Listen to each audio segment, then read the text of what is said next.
Hi, I'm standing here in front of the Northern Kentucky Baptist Association building. Today we're going to meet Jim Woolums, and we're going to find out not only what he does here, but what the Southern Baptists are doing in disaster relief in view of the recent hurricanes. Today on People of Northern Kentucky.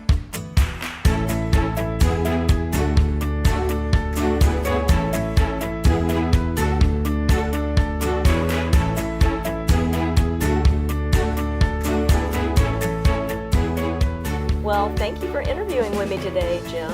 I'm happy to be here. My pleasure. Thank you, Joy. First of all, I would like to find out a little bit about you personally, about your history and your life. Okay. Well, I'm a lifelong Kentuckian. I grew up in a little one-stoplight town outside of Lexington. Between Midway, the town I grew up in is between Lexington and Frankfort. Midway between Frankfort and Okay, Lexington. that makes sense. So a little town of about 1,200 people, and from Woodford County. And I've been a lifelong Kentuckian. My parents, my dad was a sharecropper farmer. Then was my mom and dad were small business owners of a local restaurant, and grew up in a little Methodist church there, where when I was in the 6th grade, there was a worship team that came from Asbury College, because there was a revival going on there that actually rippled across the country, and a revival team from the college came to my church on a Sunday, and I made a profession of faith and gave my life to Christ, and have been following him ever since. And this is my 40th year in ministry. Wow. I started out as a youth minister when I was 17, and Oh, wow. pastored my first church when I was 19, and have been in small rural churches, been a church planter, taught at Southern Baptist Seminary, was at the Boys College, taught at Campbellsville University. So I've got about 18, 20 years in higher education, as well as serving in local churches, as I say, your small rural, downtown, urban church planting, larger multi-staff churches, and so on. And now here in this role as the lead follower for Northern Kentucky Baptists and 75 churches in our area. Wow. Well, I didn't know you'd been in ministry that long. 19 years old with your first church. Yes, in Eastern Kentucky. It was a great learning experience. Yeah, I bet. Oh, that's awesome. Yeah. Well, tell us a little bit about your personal life, your wife, your kids. My wife and I met. I ended up going to Asbury College, now Asbury University. And we were actually, chapel was mandatory there.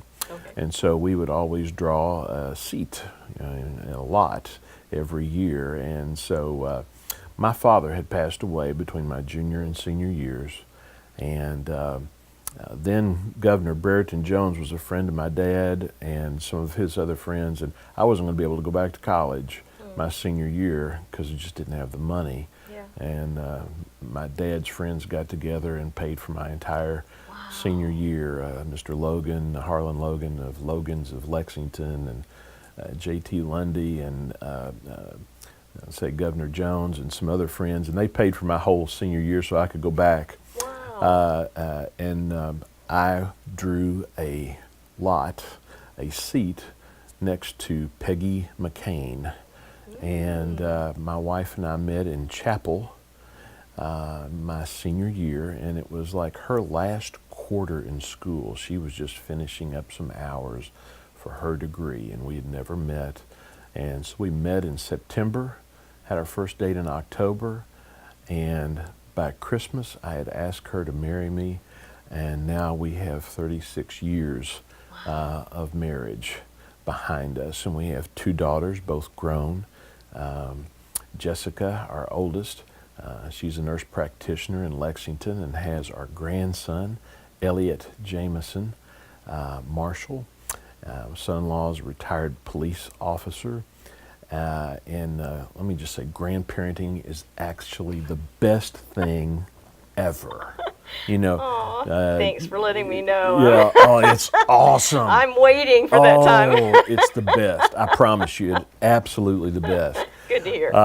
And our youngest daughter, Jackie, she's graduated from Campbellsville University just a little over 3 years ago, and she works there in Campbellsville. Got a job out of school and has been there ever since, and is doing well, working in social media marketing and working for a regional car retailer in that area. So, yeah. Okay, cool. Yeah. Well, that's a neat story. So the community banded together and not only helped you finish your education, Yeah. but helped you find your wife. Oh, absolutely. I mean, it was, that was... Community helped the rest of your life. Absolutely, absolutely. Yeah. And that was totally a God thing. It was my dad, my mom, their witnesses, godly people and friends, those folks who believed in me and knew God had called me to ministry. I was already serving in my first church at that time, and that was my dad's greatest wish, to see me go ahead and finish school and so on like that. And like I said, we grew up poor, and we were just barely etching by just to get through paying college tuition and so on like that. And so yeah, that was a great story, and just one of many places where God has just blessed and provided opportunity for me. Right. Well, back in your role here in what you call the lead follower, I think that's what you call your role. Yeah. So what do you do here in the Northern Kentucky Baptist Association? My official title is Director of Missions. That's the old school title.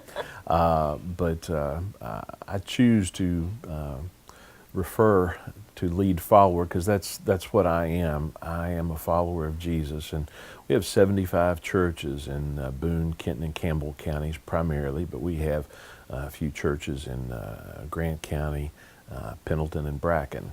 So we cover a number of large area in this area, 75 churches. And as a director of missions, my role is a missionary in Northern Kentucky. For our churches, and so I work in a catalytic role to help us do mission together here in our Jerusalem, and then to take it out, from our Jerusalem, Judea, Samaria, and the uttermost parts. And Southern Baptists are a very autonomous group of folk. Every local church makes all their own decisions and so on. So anything that they do together is always voluntary. And so we voluntarily work together in mission, 75 very diverse churches, from small to large, from rural to urban, suburban, so on. We also have a house church network in this area as well. That's a part of our association. And we have a wide range of churches, very diverse, from Anglo, African American, Hispanic, Korean, Burmese, Chinese. There's a growing opportunity. We're getting ready to plant a new church to reach West Africans. There's a lot of West Africans that are in Northern Kentucky and Cincinnati. Didn't know that. Listen, when I came here 3 years ago, I knew we were going to have a lot of work to do in the Hispanic area, because there are a number of thousands and thousands of Hispanics in greater Cincinnati and Northern Kentucky area. I knew that was going to be the case, but our largest ethnic church is Burmese. People from Myanmar. That's a surprise. I know. Yeah. I know. But there is a huge, huge group of some of the most wonderful, loving people from Myanmar, Burma, who live in this area, and passionate followers of Christ. And we have a Chinese group actually that'll meet here in our office later today, a school of Christian education for families of Chinese. They teach kids the Bible and about Christ. And these are kids who all grew up here. So oddly enough, they're teaching them Chinese because they grew up here in America. They don't They don't know Chinese. so they want to learn. They want their kids to learn their language of origin in that respect. So they meet here, and we have a Tuesday night Bible study. We have about 40 Chinese folk who work in the food service industry, and they meet for Bible study on Tuesday night from 10 p.m. to 1 a.m. 1 a.m. Exactly. Wow. You know, you talk Yeah. about dedication and stuff. Yeah. But think about all the Chinese restaurants and so on. These people work 12-hour shifts or more every day in, day out. When are they going to get together? When are they going to? Right. Well, So do what works. Exactly. So isn't they it meet crazy here. that we think we have to go overseas sometimes to reach the Oh. Chinese and West Africans Oh, and listen, the Burmese, the but nations- actually they're right here in northern Kentucky. The nations have come to us, you know, through refugee programs, through higher education. A lot have arrived through higher education. Come here to get an education. Northern Kentucky University, 18,000 plus students, very diverse international. There are 250 Saudi Arabian students at Northern Kentucky didn't know that University. either. Wow. So I'm constantly learning. Yeah. I'm constantly learning. As I said, I never anticipated this being one of the huge areas of growth for us in Northern Kentucky Baptists in our association is with all these people. But God has brought the nations to us. Now, Right. that doesn't mean we're still not sending people out. We are. But we're also mobilizing right here in our Jerusalem, where we have a tremendous opportunity to impact thousands and thousands of lives From other countries. from other places. Wow.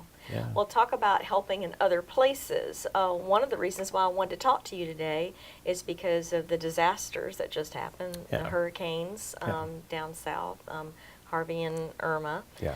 And I think a lot of people don't know how much the Southern Baptists help with things like that. Can you talk a little bit about that? Yeah. Disaster relief is a huge part of Southern Baptists ministry around the world and here in America. The North American Mission Board of the Southern Baptist Convention oversees disaster relief. And so there are literally hundreds of thousands of people across America that have been trained for various aspects of ministry when natural disasters occur. They have teams who go in and feed. They have teams that go in and build.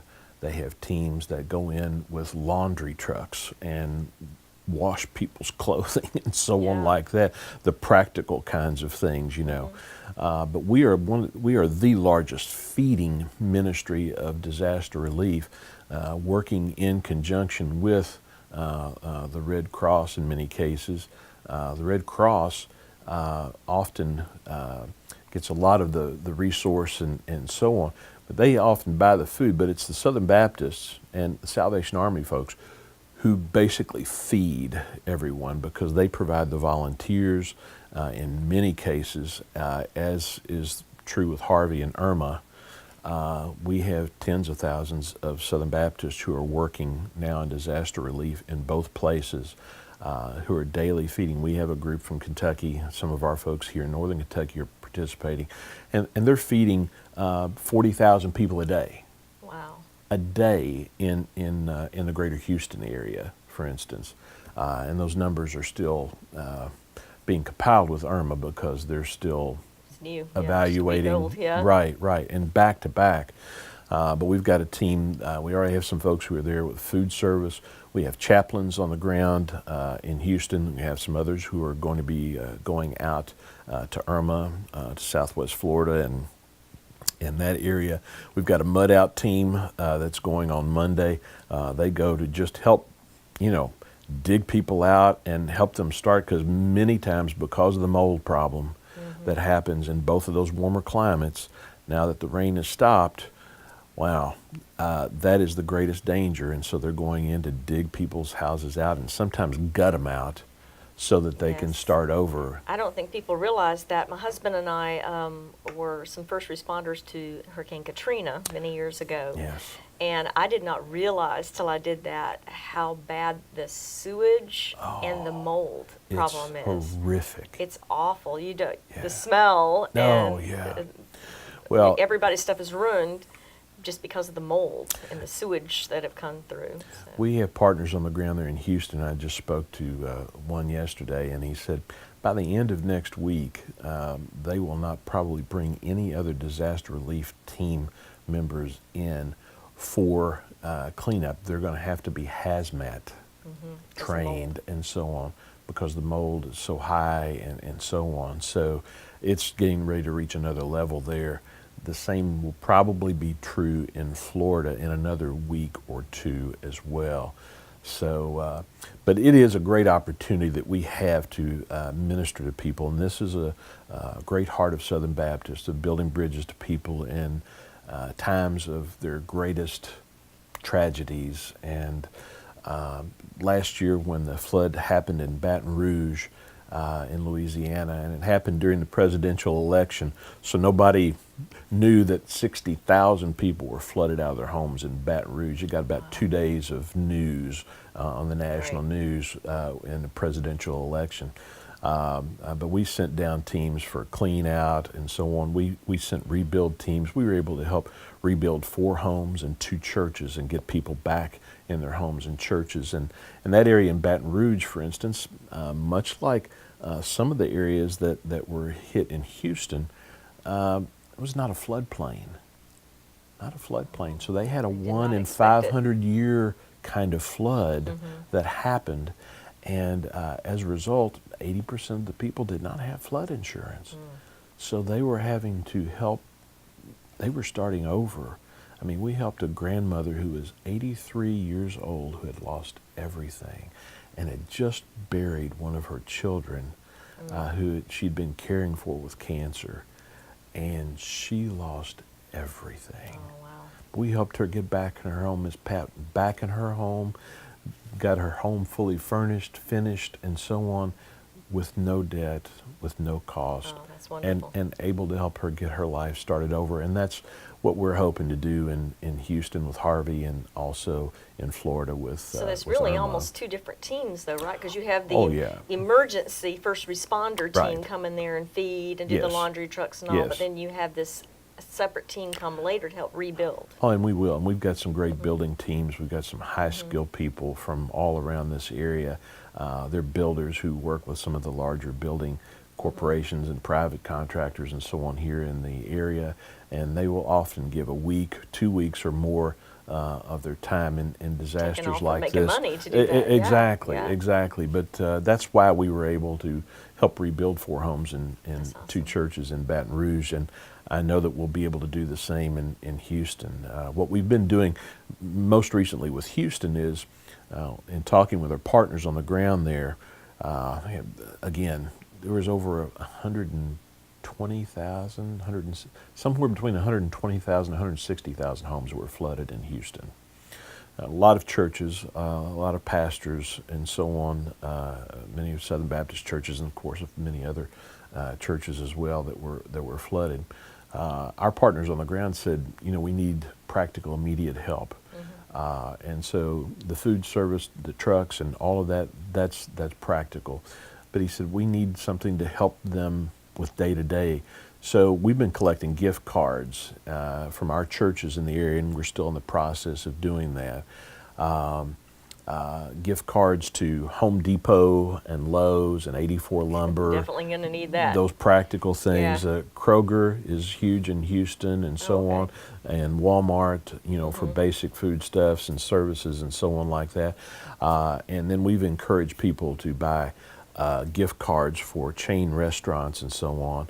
We've recommended that they don't have kitchens right now. No, exactly. Yeah, So we've recommended Chick-fil-A at the top of the list, along with some of our Kentucky-based products from Yum Brands with KFC, Pizza Hut, Taco Bell. Papa John's, those are all Make Kentucky-based. sure they have it in Houston. That's right. Those nationally, but they're Kentucky-based. We want to send a little Kentucky there to them, as we bless them. So, thus far we've collected about, I think, around $25,000 worth of gift cards, and that's still going. That was as of sometime earlier this week. Hopefully that will be, tens of thousands of dollars higher, and myself and a few representatives from our association are going to fly down to Houston, put these directly in the hands of my compatriot and counterpart in Houston, Dr. Tom Billings at the Union Baptist Association in Metro Houston, and they're being able to distribute those directly on the ground to pastors and people in that area who are most in need. Okay. Well, if somebody still direct. wants to donate to that, what's the best way to do that? Well, you can do it on our website. If you go to nkbaptist.org, and you can hit a donate button, and you can give online there. Through any of our 75 churches, you can drop off gift cards to any of those places, and they'll get it right to you. here, even at our association office at 3001 Riggs Avenue in Erlanger, and they can do that. And we're going to be doing the same thing for Irma. Okay. We're still evaluating. We Sure. sent the disaster relief teams and so on, and again, there'll be mud out teams and chainsaw teams and others that are going down to help with clearing, and again, chaplains. We've got some chaplains who are leaving Monday to head to Florida as well, and there's some already on the ground in Houston. So, Well, one thing that I'm really impressed about the Southern Baptist Disaster Relief is that it's not a fly by the seat of the pants operation. No. You train people way in advance of Yes. this, and they know exactly what they're doing before they Absolutely. get there. So if somebody's interested in being trained for this, how Yeah. do they plug into that? well, we held one disaster relief training here in Independence at Hickory Grove Baptist Church earlier this year. As a matter of fact, today as we interview, there's another one going on in Richmond, Kentucky. And a lot of folks, I understand over 400 people are there being Wow, trained that's today awesome. in Richmond. Wow. We had a couple of hundred in Independence earlier this year, and there will be some additional events in 2018, and those will be, you can find out where those will be through contacting us here at the Northern Kentucky Baptist Association, 727-6522, or you can go to the Kentucky Baptist Convention website, kybaptist.org /DR, disaster relief, and they will also have all of the trainings training for coming up. 2018, because they train for all of those things, from mud out, Right. cleanup, rebuild, chainsaw teams, chaplaincy teams, food service, all of those things. We don't send people into any of those disasters. They have to be trained Yes.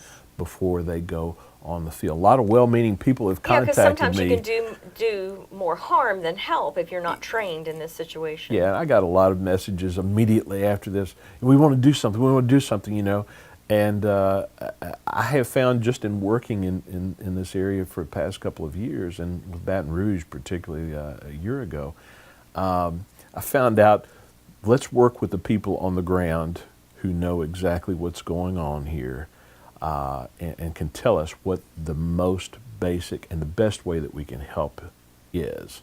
That's why our partners in Houston said, this is what could really help the most. And we're going to need people to rebuild, and that's going to be months and months and months. And so I'm already gathering teams to do rebuilds, over the next 6 months or more, sending them to Houston, and we'll be doing the same thing in Florida for people who are highly skilled. We also don't send people who, How do you hold this hammer? Yeah. Now see, I have zero skills, except I make sure they always get fed, because that's what I'm good at. Great. So, everybody has a role, Right. but we don't send people into those situations unless they're skilled laborers, people who are painters and floor layers and drywall and construction. This is what they do for a living. This is their business. This is their life. Those are the teams that we send in for those Gotcha. things. But everybody can participate, like In with a some gift way. card. Yeah, And, yeah. and prayer, we cannot underestimate, because the power of prayer is changing lives, and through using a wide variety of agencies and others to help. But I'm proud. This is one of those moments I'm very proud to be a Southern Baptist, because of the work that we're doing on the ground. And again, it seldom gets any attention, but that's okay. That's okay. We don't have to get credit for that. God knows what we're doing, and as long as the job gets done, that's really all that matters. and that we point people to Jesus. Well, thank you very much for your interview today. Well, we appreciate it. thank you. Appreciate what you're doing for the mobilizing Northern Kentuckians. It is my pleasure, and I can't imagine doing anything else. Thank you for joining us today. Every Thursday at 10 a.m., get to know your neighbor by catching a new edition of People of Northern Kentucky.